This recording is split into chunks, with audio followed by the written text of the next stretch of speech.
El bosque, lugar misterioso y fascinante, durante la historia tuvo una función importante en la vida del hombre, y según el periodo histórico fue visto de maneras diferentes. Desde los orígenes, el bosque fue para el hombre primitivo un refugio y una fuente de sustentación. En la Grecia antigua, el bosque era visto en su dimensión religiosa, ya que allí vivían criaturas divinas y legendarias como sátiros, ninfas o dioses.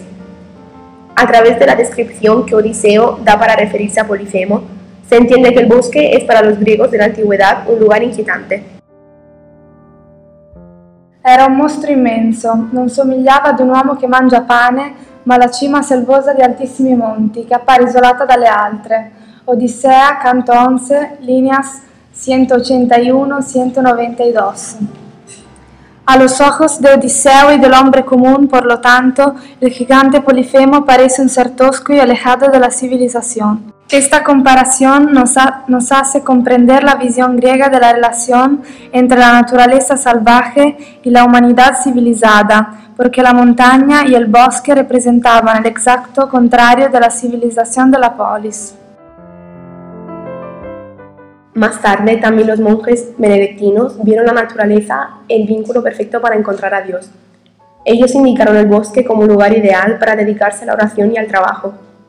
El respeto por la naturaleza y sus criaturas, según ellos, era esencial para el bien de la comunidad, porque de ahí traían la comida y la madera. San Francisco de Asís abandonó todos sus bienes materiales y se retiró al bosque en búsqueda de la esencia de la vida. La tradición franciscana cuenta como ejemplo de su amor divino la historia de un lobo feroz que aterrorizaba la ciudad de Gubbio.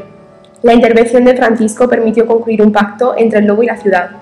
El animal dejó de atacar a los habitantes y ellos, a cambio, se comprometieron a llevarle comida todos los días. Fue tan fuerte ese vínculo que cuando el animal murió, los habitantes se entristecieron muchísimo. En la Edad Media, el bosque adquirió un valor negativo. La selva era identificada como un lugar oscuro, misterioso y hostil al hombre. Un lugar de pérdida y perdición donde no había reglas y donde el hombre era impotente. En la literatura italiana, el ejemplo más inmediato es la selva oscura de la Divina Commedia, obra maestra de Dante Alighieri, vista como emblema del pecado y de la pérdida moral, de la tentazione e dell'engaño. Nel mezzo del cammin di nostra vita mi ritrovai per una selva oscura, che la diritta via era smarrita. Hai quanto a dir qual era e cosa dura, e sta selva selvaggia e aspra e forte che nel pensier rinnova la paura. Tanta amara che poco più morte, ma per trattare del ben che vi trovai, dirò delle altre cose che vo scordo. Nel primer canto della Divina Commedia Dante describe el bosque oscuro en el que el poeta entra, un símbolo de la corrupción y el pecado. Él en el medio del viaje de nuestra vida toma conciencia de la condición negativa en la que entró y que es también la condición de la corrupción de toda la humanidad. Al principio de su viaje por el bosque Dante encuentra 3 bestias, que representan una alegoría de los 3 pecados más graves: la incontinencia, la lonza, la violencia, el león y el fraude, la loba. Después de las 3 bestias, Dante ve llegar en su ayuda a Virgilio, quien representa la razón humana. Esta es una visión negativa de la selva como un locus horridus. En el bosque la luz penetra con dificultad. Frente a este bosque están los lugares abiertos iluminados por el sol, lo quale è tranquillizzador, ya che permette la orientazione. Non era ancor di là nesso arrivato, quando noi ci mettemmo per un bosco, che da ne un sentiero era segnato. Non fronda verde ma di color fosco, non rami schietti ma nodosi involti, non pomi veran ma stecchi con tosco. Non ansi aspri sterpi né si folti quelle fiere selvagge che in odio hanno tra cecine e corneto i loghi colti. Quivi le brutte arpie l'orni di fanno, che cacciar delle strofa dei troiani con tristo annunzio di futuro danno. Ali annolate e colli e visi umani, pie con artigli e penuto il gran ventre, fanno lamenti sugli alberi strani. En este canto, Dante y su guía Virgilio llegan a una selva oscura e inextricable donde no hay ninguna ruta. Los árboles de este bosque tienen hojas oscuras y ramas retorcidas y no tienen frutas sino espinas venenosas. En esta selva viven las arpías, monstruos en parte humanos que emiten lamentos y gemidos. En este bosque tenebroso y sombrío se oyen los lamentos, pero no se ve quién los imite. Dante coge una rama de una planta y de allí empieza a salir sangre oscura, mientras se oye una voz ronca y forzada. La selva donde se encuentra el poeta, Dante, Es la selva de los suicidas, que han sido transformados en plantas por la eternidad. En este bosque oscuro y siniestro hay también perras negras y famélicas que persiguen a los pecadores, rompiendo las ramas de las plantas que son los suicidas transformados. En este canto Dante sugiere una imagen de la selva como lugar de dolor y penas, espeluznante e inquietante. Es un lugar deshabitado y aislado, de hecho no hay itinerarios o senderos, y es espantoso, en particular porque hay ruidos, gemidos y lamentos, y plantas de las que salen voces y sangre negra. Esta selva es un locus horridus, terrible, espantoso y antinatural. Hay tres elementos que sugieren que este bosque no es natural. No hay senderos, hay gemidos y lamentos, y hay monstruos como las arpías. En este locus horridus, Dante resume la célebre epopeya de Virgilio, la Eneida, pero le añade un significado alegórico cristiano. El bosque es el símbolo del alma despojada de la luz de Dios, del pecado y del desorden moral. En este episodio, además, lo sobrenatural presenta también un aspecto moral. Suicidándose, el hombre ha rechazado su cuerpo, que fue creado por Dios, por eso ahora es transformado en una criatura antinatural y arbórea. Algunos años después, Giovanni Boccaccio, en su obra Decamerone, mostró su visión del bosque. Para él es una representación de la debilità della mente. Era forse il primo venerdì di maggio, e il tempo bellissimo, quando, ritornata in mente la sua lancinante fissazione amorosa, ordinò a tutti i suoi servi di lasciarlo solo, per potersi concentrare su piacere e dispiacere, e passo dopo passo si spinse sovrappensiero fino alla pineta. Verso mezzogiorno, inoltratosi fra il fogliame, gli sembrò di sentire la voce di una donna che urlava e piangeva come un'anima braccata.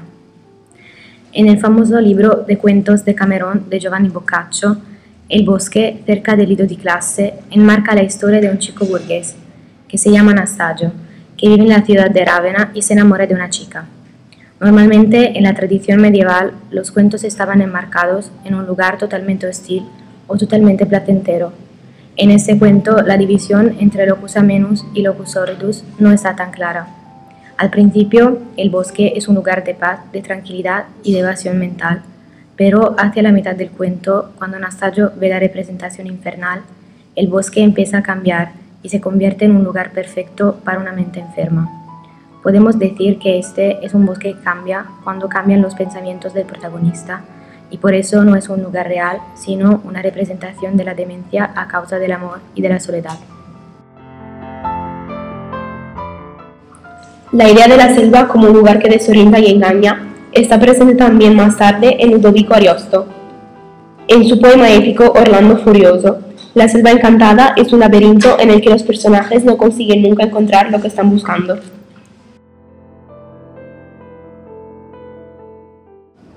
Veder l'ingiuria sua scritta nel monte l'accese sì, che lui non restò dramma, che non fosse odio, rabbia, ira e furore, né più indugiò che trasse il brando fuori.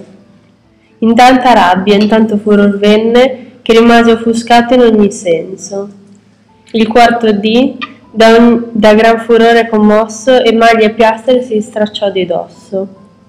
Orlando, il protagonista del poema épico Orlando Furioso, llega a un bosque donde Medora y Angélica han pasado sus días de amor. Al principio, el bosque que han acogido a los dos amantes como un lugar encantado y dichoso por los placeres que han encontrado ahí. Orlando, vagando por el bosque, se encuentra en un claro donde ve en los árboles grabadas unas inscripciones de amor de Medora y Angélica, y por eso se vuelve loco. Y enfurecido destruye aquel magnífico lugar, porque para él representa una prisión. Él siempre ha querido a Angélica, pero no podrá tenerla nunca. Aunque su cuerpo está agotado, se desvestirá de sus armas y armadura y continuará destruyendo el bosque.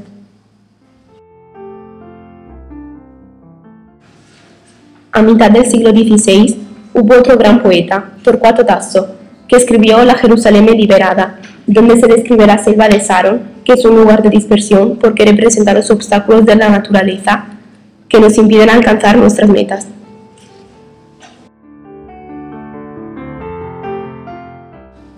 Sorge non lunge le cristiane tende, tra solitarie valli e alta foresta, foltissima di piante antiche orrende, che spargon d'ogni intorno ombra funesta. Qui, nell'ora che il sol più chiaro splende, è luce incerta, scolorita e mesta, Quale il nubilo ciel dubbio si vede, se il dia la notte o se a lui succede. Ma quando parte il sol, piuttosto ad ombra, notte, nube, caligine d'orrore, che rassembra infernal, che gli occhi ingombra, di cecità, che empie di tema il core. El autor Torquato Tasso describe la selva de Saron en su poema Jerusalén liberata. La selva es mágica, porque el magismeno ha hecho un encantamiento, y en el bosque hay muchos diablos. En la selva hay árboles y plantas con formas raras que asustan. La luz es débil, porque el bosque es espeso de árboles altos que no dejan pasar la luz del sol. Los caballeros en la selva ven sus tormentos y ansiedades que perturban las mentes. El bosque es un locus horridus, un lugar de miedo en el que los protagonistas de la historia tienen que superar muchos obstáculos. El locus horridus es un lugar que se opone al locus amenus, un lugar luminoso, donde hay serenidad y donde los hombres pueden abandonarse a los placeres.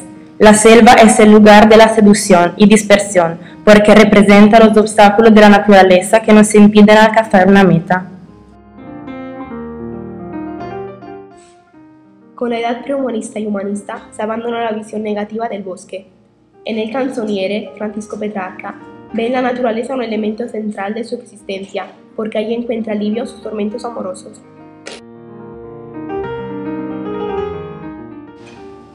Soli et pensosi più deserti campi fu misurando a passi tardi e lenti. En ese fragmento del soneto del poeta italiano Francesco Petrarca está presente la naturaleza. El tema principal del poema es el amor como algo que hace daño. La soledad del paisaje descrito en el poema corresponde a la soledad que siente el poeta, que no quiere mostrar sus tormentos a los demás, y va buscando lugares apartados que guarden su dolor de amor. La idea del paisaje como lugar del alma es típico de la poesía de Petrarca. La naturaleza sirve sobre todo para expresar los sentimientos del poeta. También en estos versos la naturaleza es la lírica que puede proteger y ayudar al poeta que está sufriendo. Pero el deseo de hallar protección en la naturaleza es frustrado, porque la naturaleza, no pudiendo oírle, no lo puede ayudar.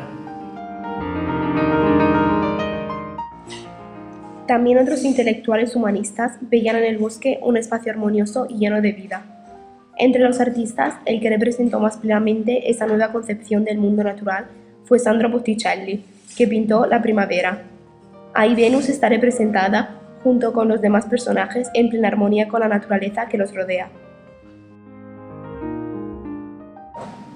En el cuadro La Primavera de Sandro Botticelli hay 9 figuras que están en un prado herboso con 190 árboles florecidos, delimitado por un bosque. Los árboles son los que florecen en Florencia entre marzo y mayo, naranjos ricos de frutos y arbustos, pero no son como los árboles reales y parecen artificiales. El bosque que ocupa el fondo del cuadro es sombrío y se encuentra sobre un fondo azul claro. La naranja, símbolo del amor, contribuye al significado del cuadro. El bosque, iluminado solo en un punto, crea una atmósfera tranquila.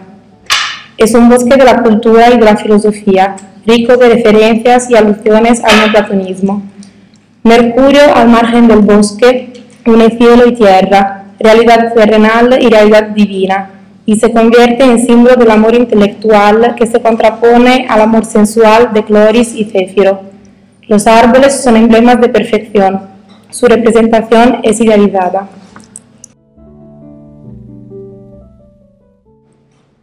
La selva perdió su encanto y su magia sugerente con la afirmación de la Ilustración, por el espíritu del racionalismo que caracterizó el siglo XVIII. El siglo de las luces vio el nacimiento de las ciencias de la selva. Durante el romanticismo, la naturaleza desempeñó un papel antirracionalista, convirtiéndose en el lugar de lo infinito, de la búsqueda, de la contemplación frente a la corrupción de la ciudad y de la sociedad. Ante la selva, el hombre se sentía impotente porque no podía controlar su infinita fuerza.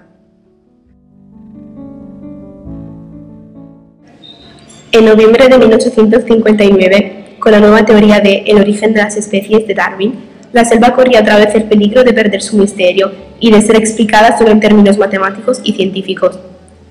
Con el desarrollo social y demográfico del siglo pasado, el bosque ahora es visto sobre todo como un importante recurso energético. De ahí el proceso de deforestación, que ha destruido gran parte de las selvas de nuestro planeta, y con ellas las especies animales y vegetales que allí habían creado su hábitat. El hombre, en los años, ha ido perdiendo el respeto por la naturaleza, como lo demuestra la masiva urbanización de la Edad Moderna. Italo Calvino, en su obra Marcobaldo, ovvero Le stagioni in città, nos cuenta cómo Marcobaldo y sus hijos, para protegerse del frío del invierno, han sido obligados a buscar madera para su chimenea, pero la búsqueda no tiene lugar en un bosque normal, sino en la autopista de la ciudad. El autor nos quiere decir que si el hombre no cambia su actitud hacia la naturaleza, las generaciones futuras verán solo bosques de carteles de carretera, ya no de árboles.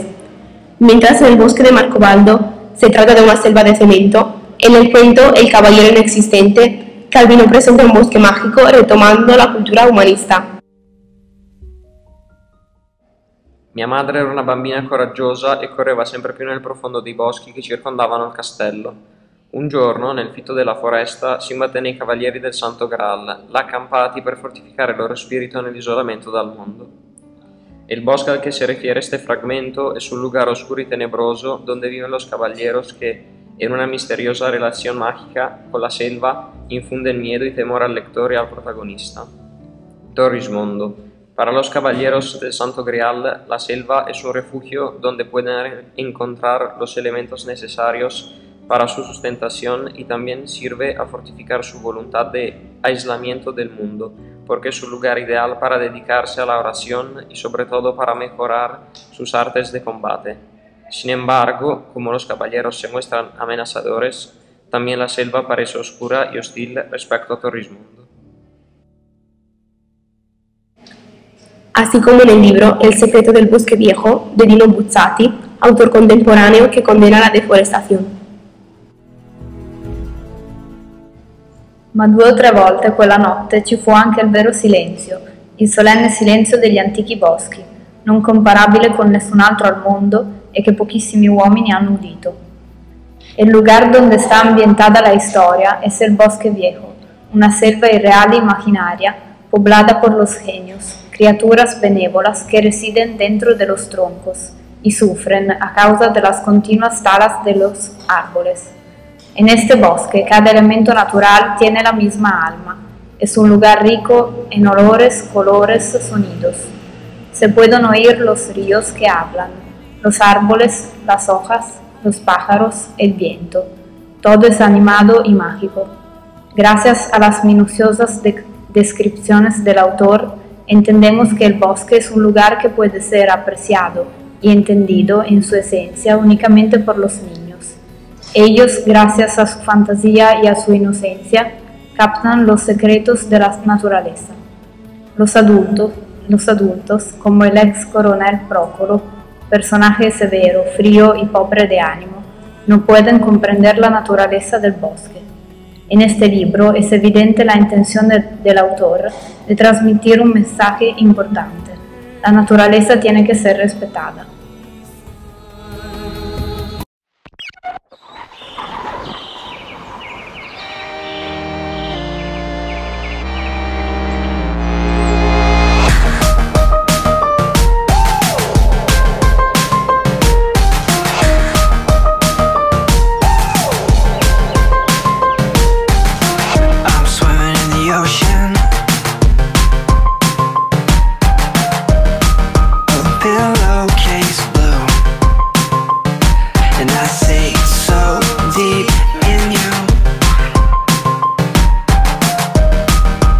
Save me or not? Could we have a moment? Could we have a moment? It feels so real. I'm picking out a blossom, I'm pinning on the wall. It feels so real, so real.